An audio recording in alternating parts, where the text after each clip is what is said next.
me, Jesus said. Therefore, go and make disciples of all nations, baptizing them in the name of the Father, and of the Son, and of the Holy Spirit, and teaching them to obey everything I have commanded you. And surely I am with you always, to the very end of the age. To the very end of the age. This is our great commission. And as we stand here today, in my 30 years of great wisdom, I can tell you that there is work left to be done. Here in Columbia and throughout South Carolina and all across our nation, there is work to be done. And this work is hard work. This work is freedom work. Even more importantly, this work is God's work. And it's up to us to do it. You know, just recently I came across a photograph not too long ago of my father and 4 other gentlemen. They were sitting in the White House having a conversation with President Lyndon Baines Johnson. My father was young. He was younger than I am now.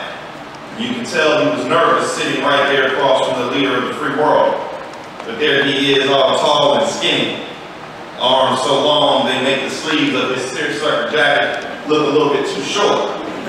I don't know why he was wearing seersucker in the White House. But he was holding his own with the President of the United States of America. And it wasn't until I asked him about that day that I found out when it was taken. It was taken July 2nd of 1964. And the President of these United States of America had just signed the Civil Rights Act into law. And then I came across another picture just the other day. But this one was from 1966. And it was a press conference in Mississippi. This time, the jacket and the tie are gone. And my father is in a white t-shirt looking far older than he did just 2 years prior. He was serious. He was stern. Even angry.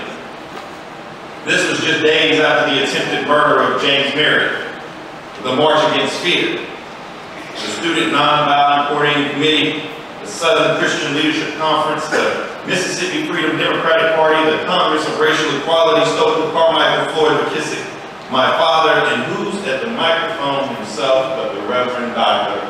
Martin Luther King Jr. All putting their lives on the line so this day, today, with Sunday comes past. You know, we do this quite often, but you know, it's easy to look back through the fog of history's half-life with the benefit of hindsight and believe that somehow it was all inevitable, that it was predestined, or that it was preordained. We sometimes believe and talk about the Civil Rights Act and the Voting Rights Act. We talk about Elmore versus Rice and Briggs versus Elliott, Brown versus the Board of Education, and Edwards versus South Carolina. We talk about desegregation and integration, the end of Jim Crow. It is tempting to imagine that history brought us here, but the truth is that history stands still unless it's pushed. So when I look at that photograph, Dr. King preaching the promised land and my father watching his back, I don't see the tide of history, the natural evolution of public opinion, or the inevitable march towards equality. I see struggle. I see a constant, relentless struggle to build a movement of change. And then those who would stop at nothing, I mean nothing, to prevent it. In my eyes, I see fire hoses and police dogs. I see men in uniforms wearing badges and carrying shotguns. I see pain and violence brought on by bigotry, hatred, and fear, and born by those who would be free. But today I stand here to bring you a new story. Today I stand here to add another chapter, or even better, another step. Because as I was listening to you all's layman hymn, number 582, it struck me. It said, as we walk this Christian journey, let us keep our armor bright. Let our words be pure and holy, that we stand within thy sight. Because now we are on another journey. Now we are on another journey, and every journey, even this Christian journey, must have a destination. And our destination on this Christian journey can be nothing less than excellence. So this is a Christian journey to excellence, but in order to take this journey, we have to build a framework.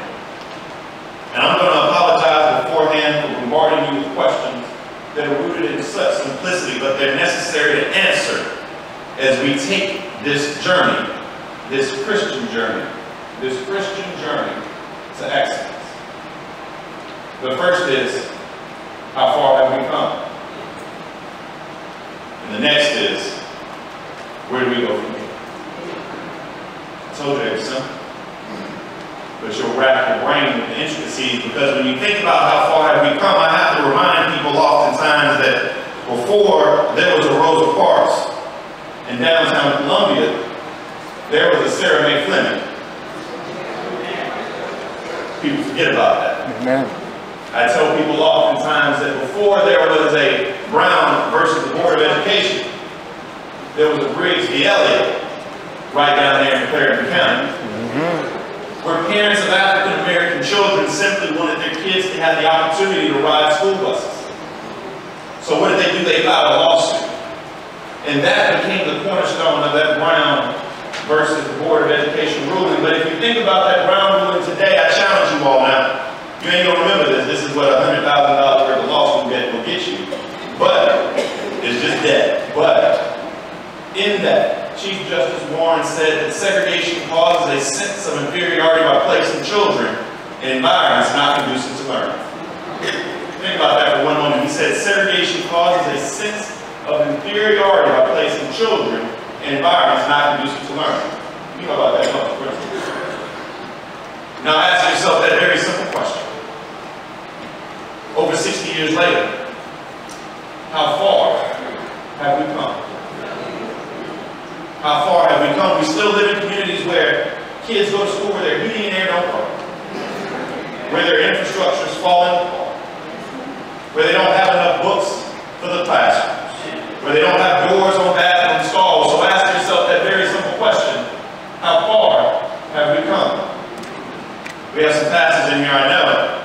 And you all go to church every Sunday, and you see those women that are sitting on your first 2 or 3 rows every day with a beautiful hat like my cousin over there. And most times they are the mothers of the church. But when they leave that church on that Sunday, on Monday, they have to make the decision about whether or not they're going to pay their utility bills or get their prescription drugs. So ask yourself that very simple question: how far have we come? Now, even more importantly, and follow me, church, we live in a community where the trap of impoverishment has placed its grip on both our newborn and elderly alike. And escaping that trap of impoverishment has become synonymous with the proverbial dog that chases his tail. All right. The dog that chases his tail. So again, ask yourself that very simple question: how far have we come?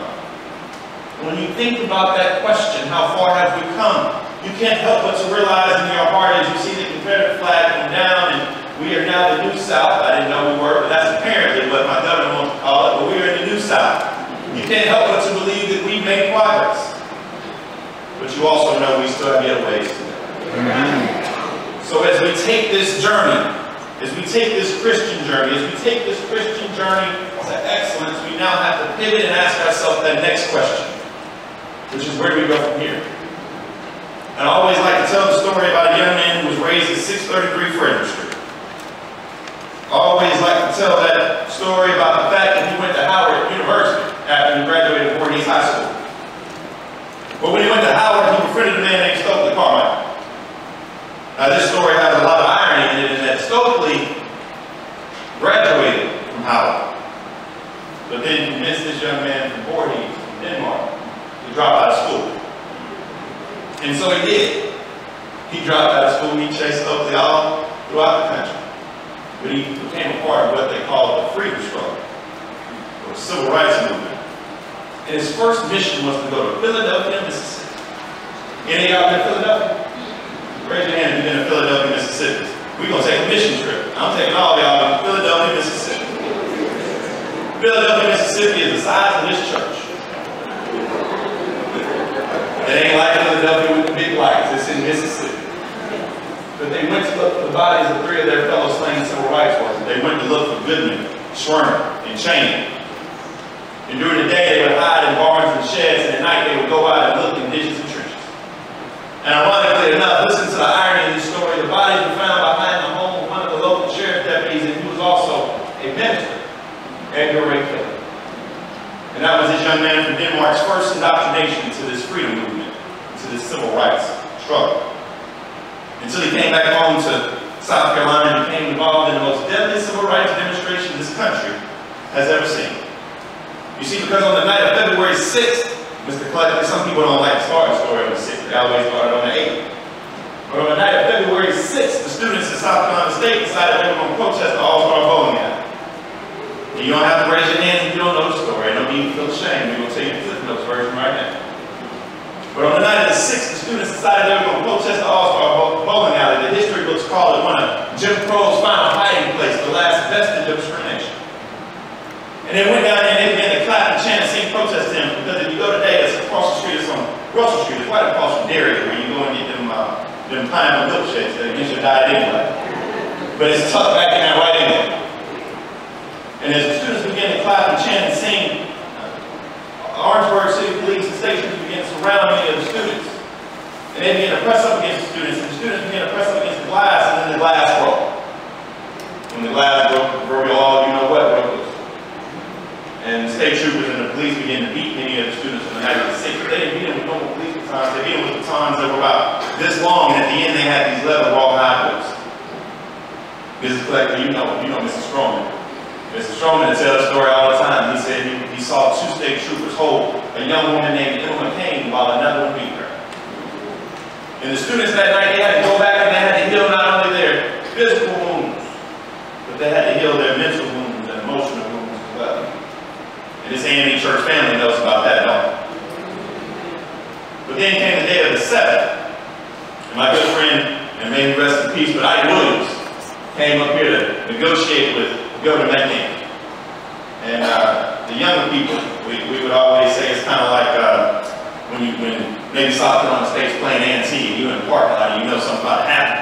So you want to hear to get to the car. That's what the tension was like. Older people say the tension was, but it's so thick you can cut it with a knife. But nothing happened. But then came that fateful day of February 8th, 1968, when the students went back to the All-Star Bowling Alley and began to clap and chant and sing protest hymns. But this time, when the state troopers came, they got the right idea. They went back to their campus. They built this huge bonfire. You can think about a February night in South Carolina, where it's cool but not cold. And how that bonfire just warms your bones ever so gently. And how it illuminates, those embers just illuminate the darkness ever so much. But they didn't foresee what would happen next. They didn't foresee that South Carolina state troopers would line up along the embankment in front of their beloved campus. They didn't foresee that they would be armed with deadly I can't even get it right, it makes me so mad. Deadly double-eyed buckshot bullets were the same bullets we used to hunt deer. And they didn't foresee that those guns would be turned on them with deadly intent. And they began to clap, and they began to chant, and they began to sing protest hymns, and think about it for 8 seconds. 1001, 1002, 1003, 4, 5, 6, 7, 8. Shots were fired to the group of students. Killed 3. Henry Smith, Samuel Hammond, and Delano Middleton. And wounded another 29. That night, that young man from Denmark was actually hit the shoulder. And he went to the infirmary and they told him there was nothing they could do for him later. So they packed him up and they sent him over to the hospital before TRMC was there. And at the hospital, he was pointed out, ironically enough, by the only black sheriff deputy in Orangeburg County at the time. And they said, there he is, that's the agitator right there, and he was arrested. And I-26, after he came out the Pink Castle, y'all know what the Pink Castle is? Some of y'all remember the Pink Castle. It was the Orangeburg City Jail.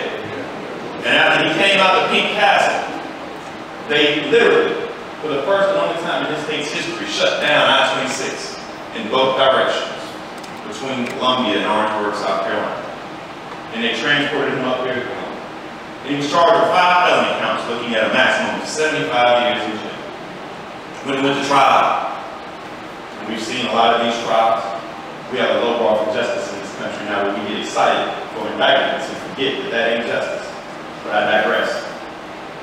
But he went to trial, and the state trooper came and said that he didn't have the evidence. He couldn't find that it had been lost in the 2 years since. But he did remember this young man from Denmark lighting a wick, standing on top of a fire truck and saying, "Burn, baby, burn."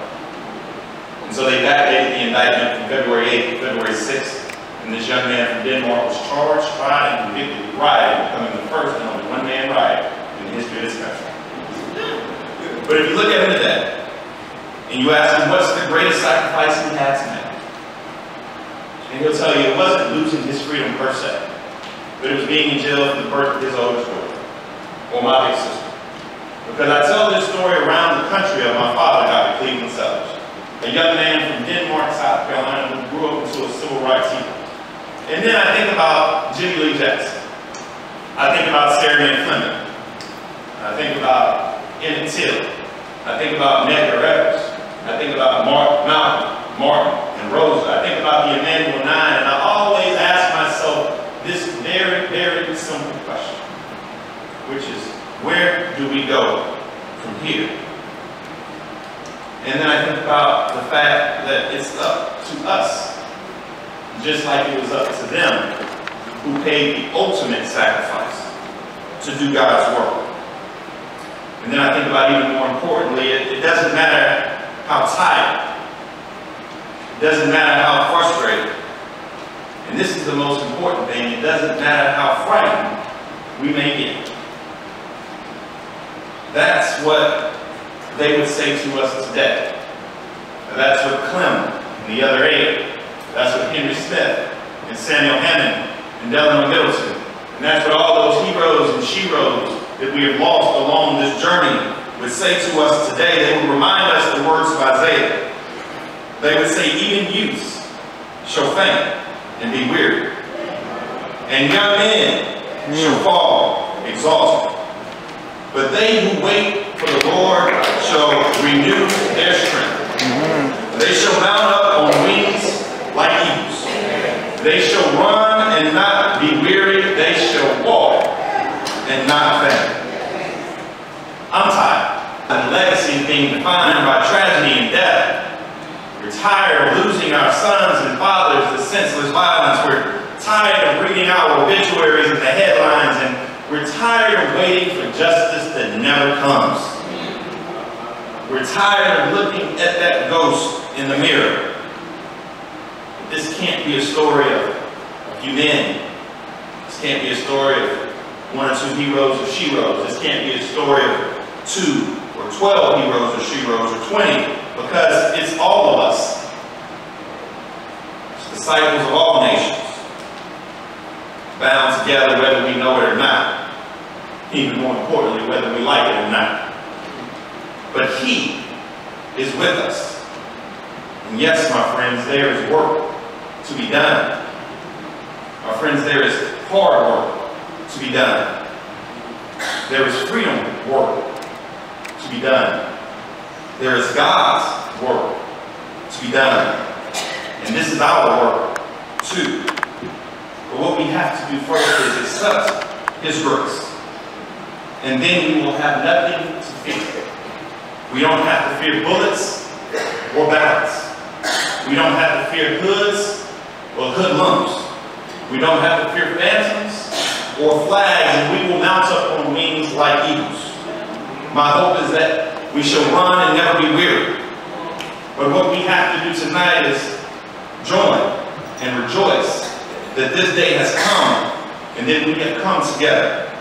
And in that spirit of fellowship, of brotherhood, we will share our common faith and common cause and communion and great commission, and let us march forward without any fear in our hearts, but full of hope from now until the very end of the age. Thank you, and God bless you all.